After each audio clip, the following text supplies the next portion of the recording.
I was 18 years old when I got married. I belonged to a very conservative family, a Baloch family, where good daughters never say no to their parents. My father wanted me to get married, and all I said was, if that makes you happy, I'll say yes. And of course, it was never a happy marriage. Just about after 2 years of getting married, about 9 years ago, I met a car accident. Somehow my husband fell asleep and the car fell in the ditch.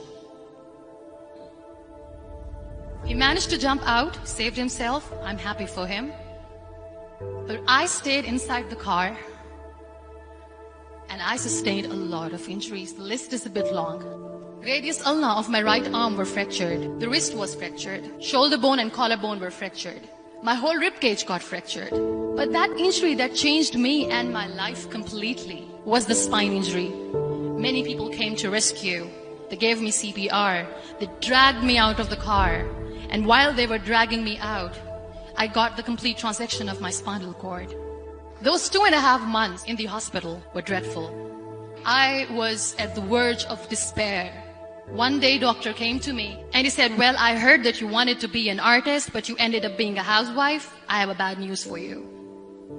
You won't be able to paint again. Next day, doctor came to me and said, your spine injury is so bad, you won't be able to walk again. I took a deep breath and I said, it's all right. Next day, doctor came to me and said, because of your spine injury and the fixation that you have in your back, you won't be able to give birth to a child again. That day, I was devastated. I started to question my existence. Why am I even alive? So what kept me going was, one day I asked my brothers, I know I have a deformed hand, but I'm tired of looking at these white walls in the hospital and wearing these white scrubs.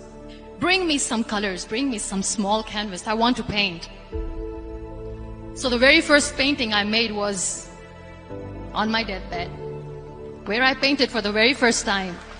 What an amazing therapy it was. Without uttering a single word, I could paint my heart out. I could share my story. People used to come and say, what lovely painting. So much color. Nobody could see the grief in it. Only I could. And that day I decided that I'm going to live life for myself.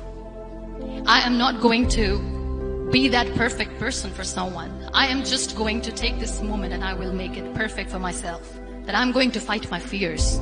So I wrote down one by one all those fears. And I decided that I'm going to overcome these fears one at a time. You know what was my biggest fear? Divorce. But the day I decided that this is nothing but my fear, I liberated myself by setting him free. And I made myself emotionally so strong that the day I got the news that he's getting married, I sent him a text that I'm so happy for you and I wish you all the best. And he knows that I pray for him today. Number 2 was, I won't be able to be a mother again. And that was quite devastating for me. But then I realized there are so many children in the world, all they want is acceptance. So there is no point of crying, just go and adopt one. And that's what I did.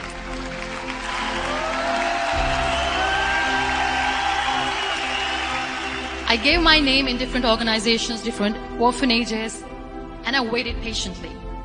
2 years later, I got this call from a very small city in Pakistan. I got a call and they said, are you Muniba Mazari? There is a baby boy and would you like to adopt? I could literally feel the labor pain. I said, yes, yes, I am going to adopt him. I am coming to take him home. And that day, I was 2 days old, and today he's 6. You know, when you end up being on the wheelchair, what's the most painful thing? People think that they will not be accepted by the people because we, in the world of perfect people, are imperfects. So I decided to appear more in public. I started to paint. I have done a lot of modeling campaigns. I decided that I'm going to join the national TV of Pakistan as an anchor person. I became the National Goodwill Ambassador for UN Women Pakistan, and now I speak for the rights of women, children. I was featured in BBC 100 Women for 2015. I'm one of the Forbes 30 under 30 for 2016. So when you accept yourself the way you are, the world recognizes you. It all starts from within. We have this amazing fantasy about life. This is how things should work. This is my plan. It should go as per my plan. If that doesn't happen, we give up. I never wanted to be on the wheelchair. Never thought of being on the wheelchair.